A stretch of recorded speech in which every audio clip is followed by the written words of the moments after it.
एक आमची अतिशय जुनी अशी शैक्षणिक संस्था आहे आणि सगळ्या आजी माजी विद्यार्थी आणि देणगीदार लोकांनी एकत्र येऊन मुंबईपासून सिंधुदुर्गापर्यंत या संस्थेला चालवलं, वाढवलं आणि सक्षम केलं.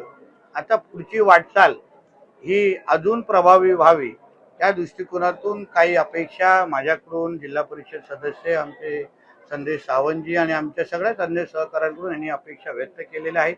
या शाळेचे गेल्या 12 वर्षापासून 100% निकाल लागतोय आणि म्हणून ह्यालाच अजून ताकद देणं, ह्यांना अजून त्यांच्या पतसंख्या वाढवण्यामध्ये मदत करणं, सहकार्य करणं आणि निधी अभावी कुठल्याही या शाळेची वाढ थांबता कामा नये या दृष्टिकोनातून सगळी ताकद त्यांच्या मागे उभी करण्याची जबाबदारी माझी आहे.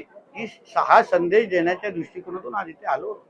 सर, राजकीय प्रश्न आहे.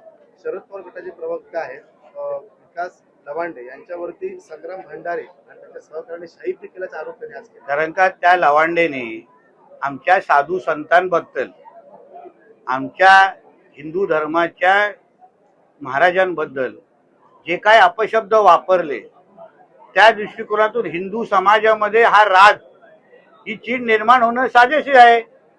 मग लवांड्यांनी आपलं थोबाड थोडं बंद केलं असतं.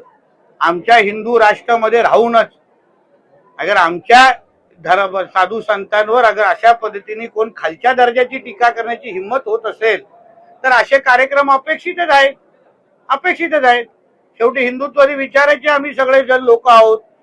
राष्ट्रवादी काँग्रेस, बीजेपी, शिवसेना हे नंतर, मुळात आम्ही हिंदू आहोत आणि हिंदू असताना आमच्या धर्माला वाढवण्यासाठी धर्माचा आशीर्वाद देणारे जे आमचे धर्मगुरू आहेत त्यांच्या बाबतीमध्ये कोणीही अगर अपशब्द वापरत असेल तर हा ये तो सिर्फ झाकी आहे, पुरा पिक्चर बाकी आहे. एवढं लक्षात ठेवावं आणि अवकातीत राहावं.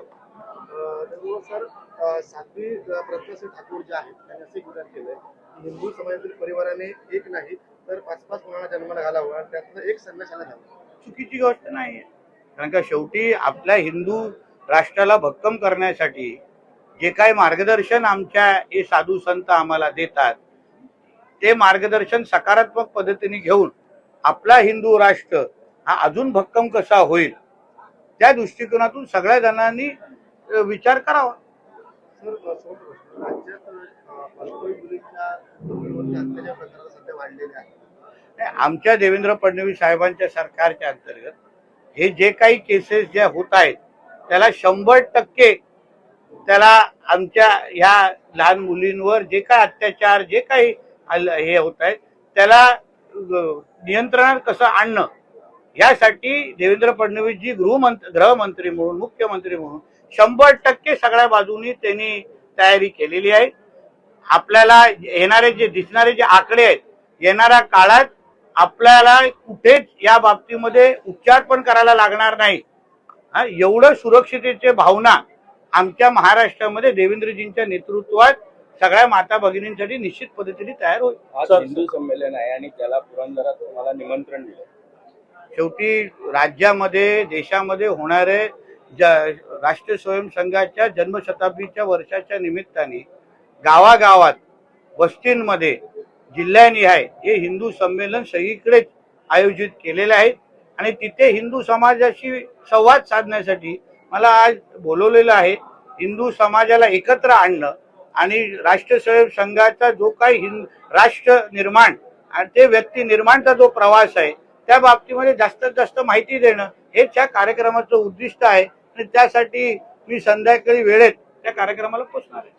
सर 10वी-12वीच्या परीक्षेत सातत्याने सिंधुदुर्ग विभाग आणि कोकण विभाग पुढे येत आहे, पण त्यानंतर मात्र काही विशेष प्रयत्न करायला असं आपल्याला वाटतंय काही? नक्की करायला लागतील आणि म्हणूनच जसं मी माझ्या आताच्या भाषणामध्ये सांगितलं, आमचे हे मुलं मुली विद्यार्थी म्हणून जेव्हा 10वी आणि 12वी मध्ये 100% निकाल आणतात, 95-98% जेव्हा निकाल आणतात तेव्हा त्यांना आमच्याच कोकणाच्या भूमीमध्ये, आमच्याच सिंधुदुर्गामध्ये राहून त्यांचं करिअर कसं घडवू शकतो ह्या दृष्टिकोनातून आम्ही आज लोकप्रतिनिधी म्हणून, सरकारचे प्रतिनिधी म्हणून आम्ही काम करतोय. असंख्य महत्वाचे प्रकल्प, असंख्य सुविधा ज्याच्यामुळे मुंबई, पुणे, गोवा, अन्य राज्यांमध्ये जिथे जिथे हे नोकऱ्यांना जातात त्यापेक्षा सिंधुदुर्गामध्ये त्यांच्यासाठी पोषक वातावरण असावं या दृष्टिकोनातून जिल्ह्याचा पालकमंत्री म्हणून आदरणीय मुख्यमंत्री देवेंद्र फडणवीसजींच्या मार्गदर्शनाखाली आम्ही वाटचाल करतोय. अवकाळी सध्या पाऊस पडतो आणि मोठ्या प्रमाणात वादळी वारे आहेत, त्यामुळे आंबा, काजू, कोकम असेल किंवा केळी बागायतीत मोठं नुकसान झालं. बघा, ह्या वर्षी जे वातावरणामध्ये होणारे बदल, उदाहरण एल निनो इफेक्ट ह्या वर्षी अपेक्षित आहे.